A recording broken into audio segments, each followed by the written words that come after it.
Hello and welcome to episode 62 of the world's first Paul Weller fan podcast. I'm Dan Jennings, and 10 years ago I gave up my live streaming career as a radio presenter with one big regret: never getting to interview my hero, the legendary British musician Paul Weller. This podcast exists purely to solve that issue. Welcome to Desperately Seeking Paul. In this episode, I'm joined by lifelong Weller fan, author and designer Jon Abnett. Known as Mr. Jam, he contributed to the band's box set releases and has designed for some great books over the years, things like Thick As Thieves, In the Crowd, The Jam Unseen, and many more. His new book, From the Floorboards Up, is a unique fan's perspective of Paul's solo career with loads of unseen shots from live performance, all taken by the fans. Jon Abnett, thanks for joining me. Really looking forward to getting into this. You've been a fan for such a long time, haven't you? Yeah. I've been a fan since 77, the early days. First heard In the City on the John Peel show, and that was it. I was hooked. They'd been in the music press. I'd been listening to T-Rex, Bowie through my sister in the early 70s, and then the whole punk explosion. I mean, the Clash, the Jam, the Pistols, the Damned. That whole era was just so good. And obviously it's been well documented. It just changed the whole music scene at the time. The John Peel show was, and we've not covered John Peel at all on this podcast, but we really, as a radio fan that I am and somebody who used to work in the industry, we should really talk about him as well, because he was so important at introducing us to new music and to bands that would be really, really important, wasn't he? Oh, absolutely. I mean, it's well documented. He played Teenage Kicks for the first time. The Undertones, and hearing that for the first time even. Just a great DJ, very sadly missed. Impeccable taste as well. I remember him introducing me to the On You Sound record label, and I'd never looked back as well. So it's, amazing taste, and bands like White Stripes and all kinds of stuff. Now, so you become a fan of the Jam in the city. So you're there right from pretty much from day one. So every release that's coming out is new to your ears, which is the opposite of me, where I discover Weller in 91, 92 and dive into this enormous, incredible back catalogue. So what was it like as somebody who was getting those releases on the day of release or hearing those songs on the radio for the first time? Can you remember? And presumably you were a kid, right? I was 14 at the time. So even like £2.50 for a record was a lot of money. I had a paper round, fortunately. So in the early days, it was... the very early days, it was, you could just go to the record shop, pick up the latest release. But certainly, All Mod Cons, I think, was the turning point that the band really, really gained success that they deserved. And after that, it was every single, every album. You went into the local record shop and actually pre-ordered it so you could get it on the day of release, reading it from cover to cover on the bus on the way home and just looking at the artwork and, just everything about the albums. You look back on those covers and they were just fantastic. There is something very special about a record and being able to dive into all the notes and the commentary and the pictures and everything that's in those things, isn't there? Absolutely. I mean, I don't actually own a record player, but I still collect vinyl, so it's ridiculous, really. But that's the obsession. I just collect what I fancy now, and I certainly keep up with Paul's catalogue and obviously all the various coloured vinyls and different versions that are coming out. I try and go for, really nice pieces. I'm lucky to have a few BPIs scattered around the house, and one of those that you can see is actually for the re-release of Strange Town. Obviously, Strange Town being my all-time favourite song. I try and collect as much items of memorabilia as I can surrounding that song. And that one actually is for the re-release in 1983. That's when Polydor re-released all 16 singles into the charts at the same time after the split. And that's a silver disc for 250,000 sales. When you think it's a re-release, that's a huge amount of units to be shifted. That's nuts, isn't it? And so all of these discs, different coloured discs, have got the silver plaque on them telling you how many are sold, right? Yeah, silver or gold, depending, and obviously platinum. Yeah, and then the discs are spray painted to either gold, silver paint, etc. Do you know which the biggest selling one is you've got? I've got Going Underground, which is, hang on a minute. Yeah, so that was when the original single, and that's for 500,000 copies, and obviously that's gold. So Yeah. Wow, that's brilliant. When they re-released the albums as there was like a collector's box set of the LPs. You got involved in that? I'm involved quite a bit with supplying memorabilia and stuff like that, because obviously, again, it's always expensive trying to get stuff from agencies, etc. You know, they might have some photos, but they don't always have all the press clippings and bits and bobs like that. That's quite. I mean, the gift one was a nice one to be involved with. That was a really nice box set. That one. I just send it off and it all gets scanned, and the designer, Mike Story, just takes it all from there, or he'll contact me if he needs something specifically. Right. Cool. Right. And I heard a rumour that you were involved in the reissues of the Weller albums, the Weller solo ones. So I've been involved with them, but, you know, it's just literally to do with the sleeves and that. Universal are keen to get them as accurate as possible, which is difficult because obviously you've got to try and recreate something that's already been printed and manufactured. You know, I'm a designer. It's a really hard thing to do. I know people say, well, this doesn't look nothing like the original, but it's virtually impossible to replicate something that's already been done. Did you get to see the band live? Yeah, I saw them as you know, often as I can in the early days. Obviously, I lived in Kent, so London was about an hour and, 15 minutes away. I saw them plenty of times early on. You know, once I was able to drive and had my own transport, then it really kicked off big time. And when you think back, you send off a check in a self-addressed envelope, never sure if you'd get a ticket back. It was ridiculous, really. Taking it forward today, people log on and it's sold out within 5 minutes, some gigs, so nothing changes really. The faith of, putting a check in the post, is it going to arrive in the first place? But also, is that actually securing you a ticket? It's crazy, isn't it? Ridiculous. When you look back, I mean, there were some disappointments. That was just the process in those days. The first one I went to was at the Hope and Anchor, and that was just something else. It was quite frightening because obviously I was quite young. There were youngsters in there. When you saw like the real punk element that used to get in there, that was quite frightening. A lot of time was just stood at the back, just taking it all in, really. When did you pluck up your courage to get further to the front? I've only ever done that once, unfortunately, and that was in 1981.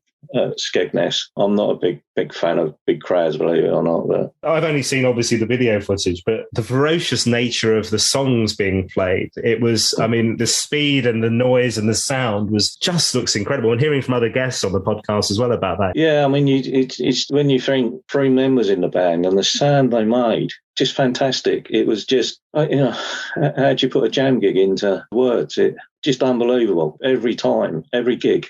There was never a bad gig. Even if the sound went wrong or exciting, just had to be there. Were there any particular songs in the set list that would stand out for you? Were there ones that you went, do you know what, I really want to hear this live, or I absolutely love this one, or it would really... Strange Town is my all-time favourite. Yeah, it always has been. That to me was the sound of the jam. They'd created this sound, and to me that empowers the sound of the jam. Yeah, so obviously Strange Town featured quite a lot in the set. And a big song live, that, isn't it, as well? I mean, that properly goes bonkers. Yeah. When Paul started playing it in his solo set, obviously one of his favourites as well. So, how did you feel when the announcement comes that the Jam are going to be no more? Funny enough, I was walking from work in my dinner break and I bumped into another Jam fan. He was younger than me, Eon. We just heard about it. It was in October. The rumours had leaked out and it was just, is this really happening? This band has been such a big part of my life over the past years. Like everyone, obviously over time, you've learned more about it. So you could clearly see why it had to happen. The musical differences, the direction Paul wanted to take the music. It was actually gut-wrenching at the time, but a lot of the bands that I'd been listening to had also demised. I think the only band that I really listened to at the time, who was still going at that time, were the Vapors. But again, I got into those through supporting the Jam. So it's all connected, isn't it? And so what would you have been, like an 18, 19-year-old young man? 19, yeah. 19-year-old man. Did you shed a tear? I don't think it went that far, but it's not like when Take That splits up, is it? It's not the same thing, no. No. How did you feel when he comes back a few months later and the Style Counts are a new thing? Were you one of those who dived in, or were you one of those who were like, whoa? I certainly dived in with the first single, Speak Like a Child. I thought, this is really good. I had doubts only because I thought, the Jam could have done this as a single. Bruce on bass could easily have been a Jam single to make, like Solid Bond, which obviously was demoed during the Jam time, albeit with Paul and Pete Wilson, I think. People think that I wasn't a fan of the Council, but I was. To me, they just wasn't the jam. There's standout points. I certainly went to at least one gig on every tour. Yeah. Given the choice, the jam of my band. So yeah, I mean, you've made so many friendships out of this as well, haven't you? There are so many kind of lasting friendships from, you mentioned like sharing the news with another young jam fan, but right over the last kind of 40 years, you've made so many mates with this, haven't you? Absolutely. It's you just share that common love of the music, fashion. I think it's the only band, the only musician that would pull that sort of community together. I can't think of any other musician that has that sort of fan. I don't want to say worship, but I guess that's the only way you can explain it. No, I was trying to think about that the other day because somebody said something on the podcast, and I think it's like, you obviously have huge Bowie fans and huge Kate Bush fans and huge Genesis fans and stuff. And I know, obviously I'm biased because I'm a massive Weller fan and we're having this conversation on a Paul Weller fan podcast, but it does seem very different. His world and his fan base seems very different to those to me. Yeah, I mean, obviously, as you mentioned, they've obviously got massive followings, but we're just all like-minded people. Even as we're getting older, we still try and, if we can get hold of a pair of trainers that Paul's worn, or I've got a massive click retro trainers, and it's just ridiculous. I've got pairs that I've not even worn, and much to my wife's disdain. I've seen these back into the Italian classic Adidas. Yeah. And I'm like, should I? Can I? Where to? Well, obviously Paul's got leads on where to get them, but I think Adidas should start re-releasing them. They're that good. They're just a fashion statement.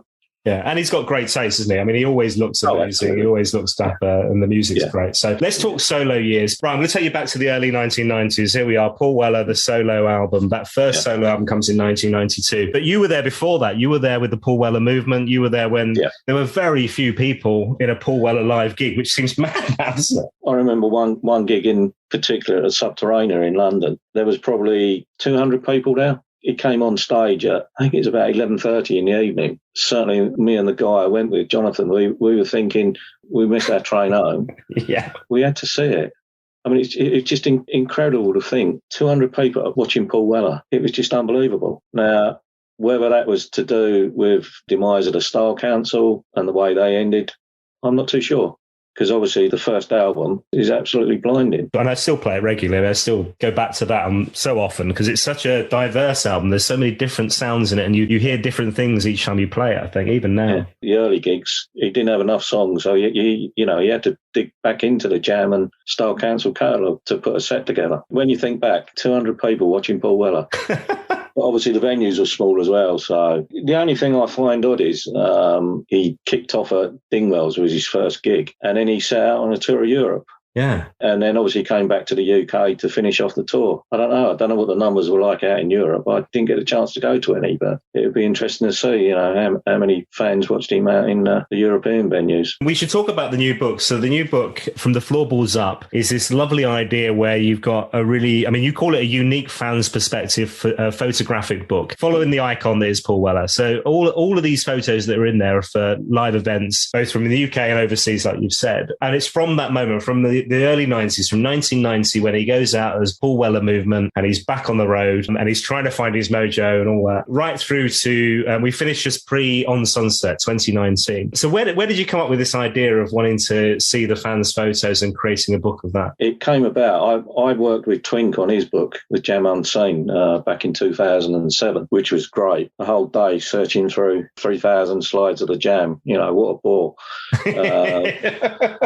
I mean, it was just, oh God, he's playing it, he's playing a Telecaster, and God, he's smiling in that one, and that's got to go in. That was a really unique, and I really enjoyed doing that. The book was very successful. So then I was approached by a publisher to see if I wanted to do my own book, but due to work commitments, just didn't get the time. So I've helped out and designed, worked on Thick As Thieves, In the Crowd, Rick Buckler's autobiography. And then I come up with this idea. I approached a couple of professionals. They wanted, ridiculous money for a couple of images. So it was patently clear that going down that route wasn't an option. And obviously since then, they've published their own very successful books. They're really nice products. With Facebook and that, people posting photographs, I looked at them and I thought, these are really good and they need to be shared with a wider fan base. So started 2 years ago, actually. I put together a concept PDF. I continued with the idea, collecting images, collecting set lists, ticket stubs, posters, and obviously I've got my own collection to call upon. It was just amazing, the images that were coming in, especially the early ones. How people managed to sneak a camera in and take images in the very early Paul Weller movement days is unreal, because they were really strict on cameras at the time. So I opted for This Day in Music books because they had just successfully published Andy Crossbook Pole, and they'd made a really nice job of it. Obviously the photographs are the main content of the book, and they were great, but the production of the book was just really, really good.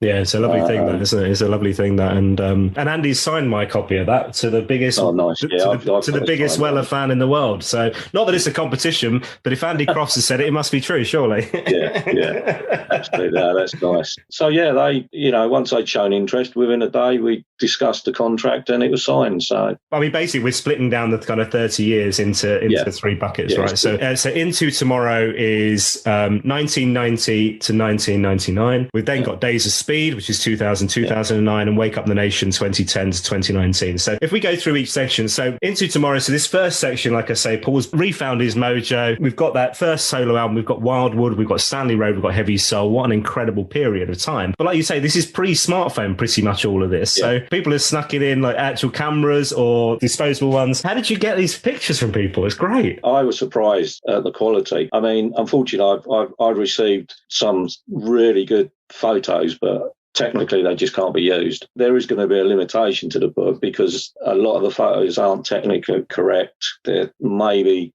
a little bit out of focus, but they're still important enough to be shown. Yeah, I was really surprised at how many we was able to obtain for the first decade. It shows, Paul playing in a small venue with his shirt off, because it was so sweaty and hot, and then on to playing the bigger venues all within the space of a couple of years. Oh, it's brilliant as well because you've got set lists, a lot of them handwritten by Paul. You've got some of the posters, and it looks like some of that Simon Halfman's artwork maybe, or these kind of really cool collectible designs. Yeah. So there's the extra discovery. There's one set list. What was it? I can't remember what the gig was. And you've got all these amazing songs on there, like Amongst Butterflies and Ball Rush and Wildwood and all that stuff. And then right at the end, you've got the couple of, I think there's 3 encores, like Bitterness Rising, Cosmos and all that. 5th Season is the final encore. And the final bit is put Fuck Off Home.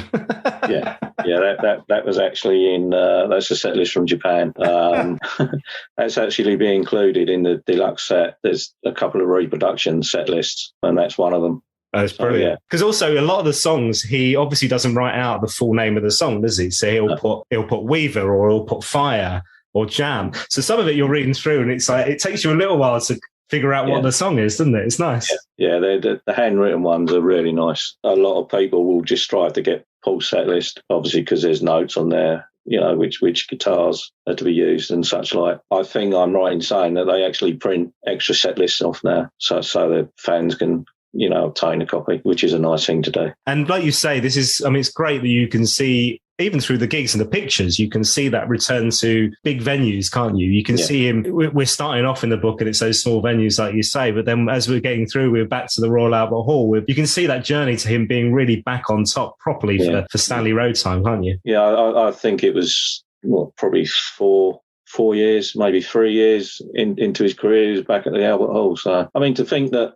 a musician of Paul's standing was left without a record deal, obviously no contract, wondering what direction his music was going to take him, just unreal. Obviously, a lot of people missed out. A lot of record companies missed out in those early days. The other thing that's really cool is you've got our old friend of the podcast, Mr. Pat Gilbert, MOJO magazine. What a lovely guy he is. He's written words for you as well, so you get this kind of narrative throughout too. Originally, it was intended to be just a photographic book, but then the guy I first pitched it to, he said, "John, I really think these images need breaking up with some text, some narrative." I'd spoken to Pat before. I mentioned the book to him, sent him the PDF, and he said yes to it straight away, which was really nice. It's just the icing on the cake for me on a personal level. His writing is so good, and his research, hopefully there's a few things in there that fans won't have heard about. There could be something in there that they might find. The second decade that you touch on, Days of Speed, I mean, I still listen to that album loads. That acoustic album is so brilliant, isn't it? Yeah, it's to be honest, when he announced the acoustic, the Days of Speed tour, I don't know, but then when you saw the set list, English Rose, and just thought, yeah, this is really good. Again, just another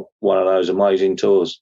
And as you say, the LP is second to none. The other thing that's lovely looking through is seeing all the band members that you remember from the times as well. People like Helen Turner, for instance, in those very early days, and lots of people who have been on the podcast. It's lovely to see from my point of view too. But we get through, and then Damon Minchella's in the band, and Craddock you mentioned, and all that. So we kind of see the evolution of Paul's sound through the other band members too. Yeah, absolutely. Yeah, I think Yolanda Charles is in a few. I mean, she was probably one of my favourite bass players, but Steve White's obviously features in a few, and then most of the current band. Yes, White is in there loads, which is lovely to see him back with Paul after this Style Council, because he wasn't involved so much towards the end of the Style Council. Then obviously from day one of the Paul Weller movement, and he still looks like a young boy in the beginning, doesn't he?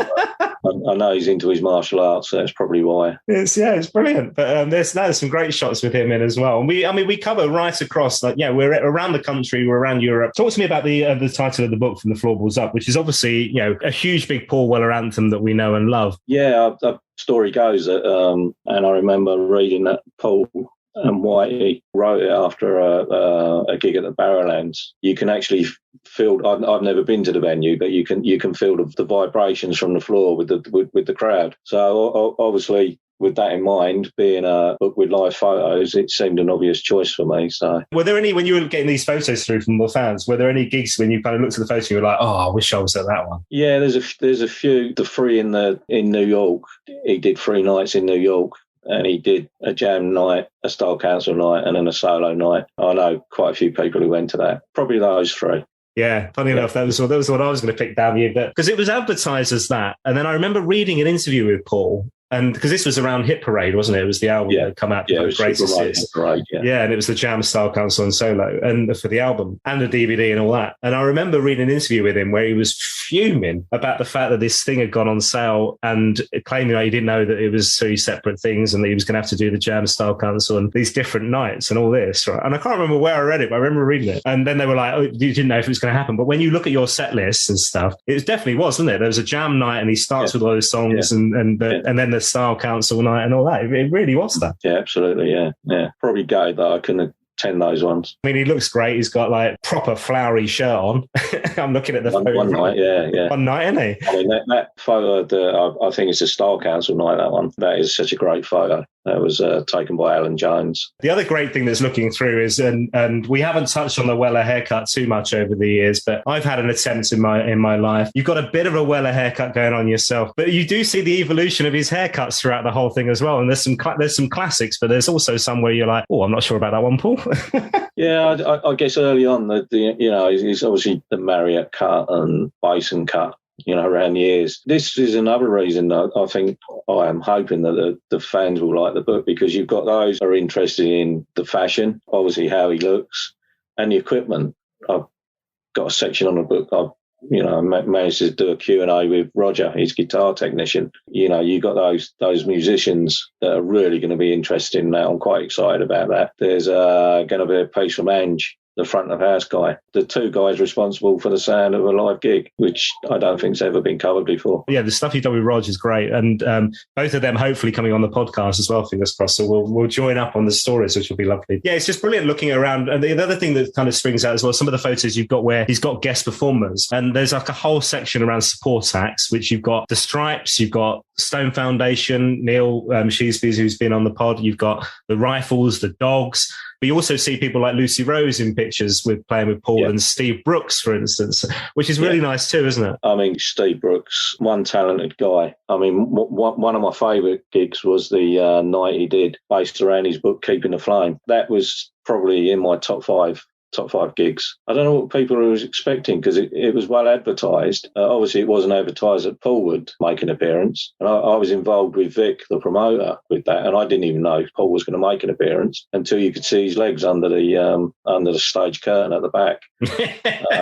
But even without Paul, it would have still been a really, really good evening because, you know, Steve's such a talented guy. And he went through and told the story of basically when they were jamming together as 12-year-olds, playing Everly Brothers hits and Norwegian Wood, and were writing the early songs at Stanley Road. The other lovely thing, I'm featured. So what do I say? I'm featured. A couple of my photos are in there from the Royal Albert Hall with Bruce Fonkston back on stage with Weller, right? That was just stunning. The book is supposed to go to press next week, and I'm still getting photos because people have obviously just heard about it. The publisher's going mad because it was originally going to be 240 pages. And it's gone up to 432. Wow. So, you know, they're not that pleased. And I'm still having to make decision whether to include these late entries or not and delete, you know, maybe delete. But it's a difficult choice. But when I saw some of yours, they just had to go in. So. Oh, bless you, bless you. Well, there's been a few mosh pits front row over the years because I do like, that's my favourite position. I do love a bit of that. But it's really remarkable as well when you look through just the amount of albums, the amount of different tours these are too. And particularly in from that latter part of the book where, I mean, you've almost got a different album, different tour every year, haven't you? It's kind of, you know, the artwork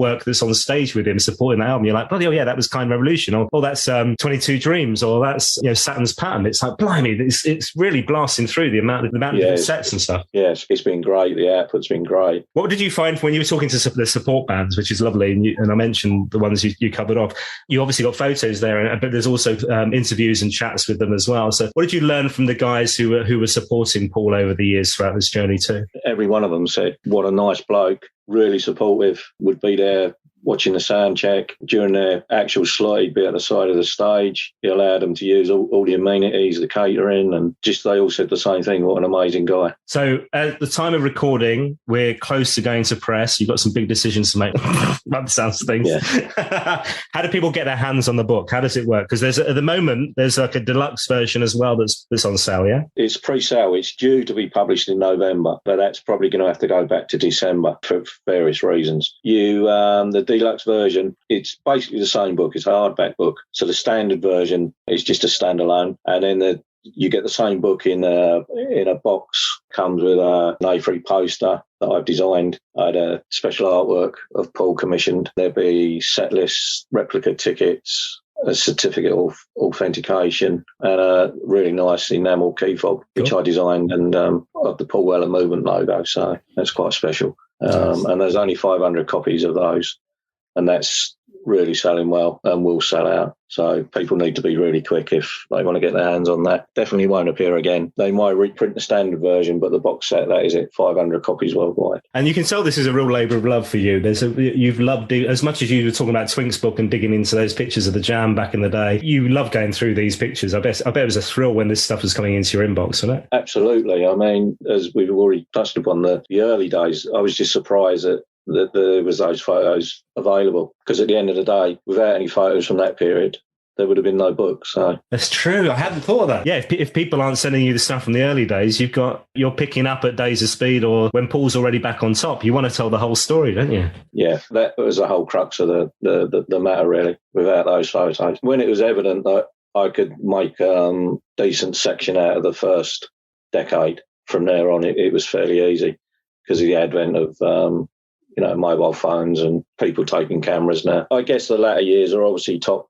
heavy because of that fact. It was more accessible to take photos, etc. Well, I tell you what, it's a special thing because I think as somebody who's been going to gigs from those early days, not as early as you, but from, I think my first gig was 92. It's lovely to see. It almost feels like it's my journey through some of this stuff as well, Oh, that's good. Thank you for that. There are, I've got really good friends who we've been at the same gigs but not realise it at the time. And you meet up you meet up years later, and it's that kind of thing. Oh, I was there.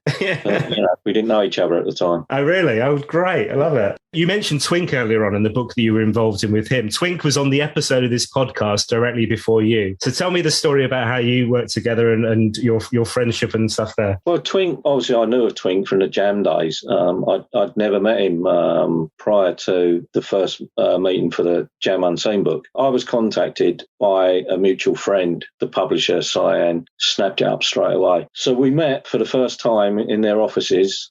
Twink is well known that he suffers from bipolar, and I believe it was the first time he'd been out his house for many, many years. So it was a big thing for Twink to come down to London. We hit it off straight away. And I remember he pulled out this old-fashioned, like 1960s suitcase. It was full of dust, and there was just all these loose transparencies inside. We just sat there with a light box going through, trying to whittle it down to 300 slides to appear in this book. That was just a great day, to see all these professionally taken images that had never been seen. It was just amazing. That was a great day, a great experience. At the end of the podcast, you'll have heard this. He played a wonderful version on his banjo of Butterfly. Oh, yeah. Beautiful thing, amazing. Beautiful thing. He tried to get me to sing that, to do the loop, which is something nobody wants to hear. But yeah. You never know. You might get to meet Paul quicker.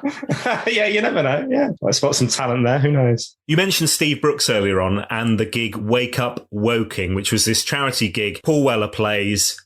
Steve Brooks is supporting. Actually, Steve mentioned it on the podcast as well because he got up and played with Paul at one point. Bruce Foxton was there on the first one as well. And we've had 10, I think I'm right in saying, Wake Up Woking since. So tell me about Wake Up Woking. The very first one, it was Sam Molnar and Vic Falsetta approached Paul to see if he would do this charity gig in Woking. So that was Wake Up Woking 1, which was, again, a really great gig. Raised a lot of money for the charity. But it's Vic Falsetta's the main guy now. I just get involved. I design the posters and stuff like that for it, badges. I think they're close to raising 100,000, which is pretty amazing, really. Didn't you also produce a single off the back of one of them? Was that right? Oh, right. Yeah, that was Left, Right and Centre. Yeah, so this was a really early Weller tune, wasn't it? Yeah, I mean, I'm not sure who came up with the idea, whether it is Vic or myself. As always, to not hack anyone off or, just out of courtesy, we approached Paul and said, look, we want to do a version of Left, Right and Centre.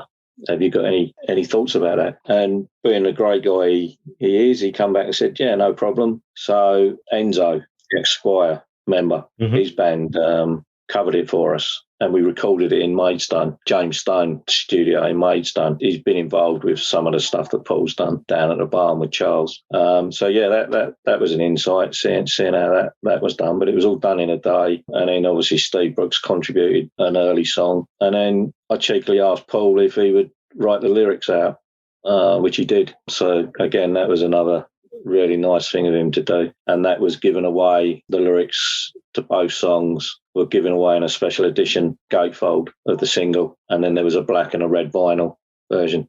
And again, that sold quite well and raised some money, so all to the good. Love it, love it. Do you know what's coming next in that area? Do you know what they're up to now? Vic is keen to get the next, because of COVID, he's missed a club a couple of years, and he's always keen to put on the next Wake Up Woking. Just watch his space, as I say. This has been so lovely, Jon. Thank you so much. Good luck with the book. What does Mr. Weller make of it? Do you know yet? I'm not too sure if he's actually seen it. I sent the first sets of PDFs to Claire Mooney, his manager. I mean, she's been really supportive. She gave me the blessing from the outset, which was, again, really nice. I'm not too sure without the green light from the Weller management or Paul, I probably wouldn't have gone ahead with it. So yeah, getting the green light in the first instance was brilliant. She came back, she wanted 3 images deleted from the first set of PDFs, so that was quite good. Was it the one where Paul had a moustache? I remember seeing that as a live shot. No, it wasn't. That's not in your book, is it? No. I'm just waiting to hear back about the latest, because Brilliant. I sent the cover and stuff like that as well for her to see. I love the idea of us now racking our brains trying to think what Paul would veto. Would it have been like a fashion fail? Or do you know what I mean? It's like I have 2 questions for you, 2 final questions for you that always come on this podcast. You may well know what's coming. And in fact, you may well have answered one of them already, but we'll see. You're allowed one Paul Weller song for the rest of your life. It can be the Jam, the Style Council, or solo. What are you going to go with?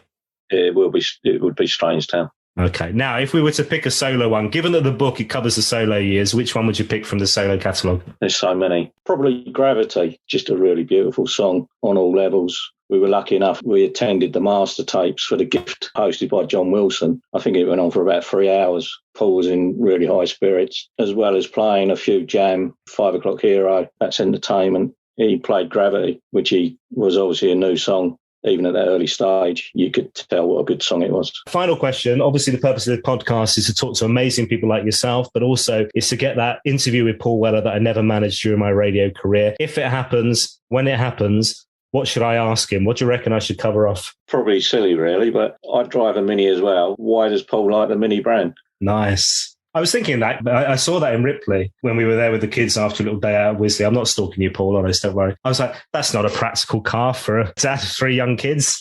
Yeah. And the Clubman, I've got the Clubman, it is. Yeah, there's quite a lot of space in the Clubman. Oh, really? I think he's got 5 or 6, so yeah. Probably one for every day of the week. We saw him at the radio, actually, it was The Gift when he did the master tapes, not far from where he lives in Maida Vale. And he'd obviously just driven around the corner and he parked his Mini up outside and, obviously everyone ascended on him. Only Paul Weller could just park his Mini outside the BBC. Yeah. I mean, we were talking about other stars. They'd have a driver, wouldn't they? So, hey, Jon, this has been so lovely. Thank you so much for your time, man. I really appreciate it. Good luck with the book. It's brilliant. It's a magical piece of work. I've only seen the PDFs obviously at this stage, so I can't wait to get the actual thing in my hands. So thank you so much for your time, Jon. Thanks for yours, Dan. My thanks once again to Jon Abnett. You can find all the information on his new book, From the Floorboards Up, in the show notes for this podcast. If you've enjoyed this podcast, please follow and leave a review. It helps us to find new listeners to the show, and do share on your social media channels. You can also buy me a coffee and find more information about my guests in the show notes for this podcast. Get in touch on Twitter @WellerFanPod or on Instagram and Facebook. It's Paul Weller Fan Podcast. I'll see you next time.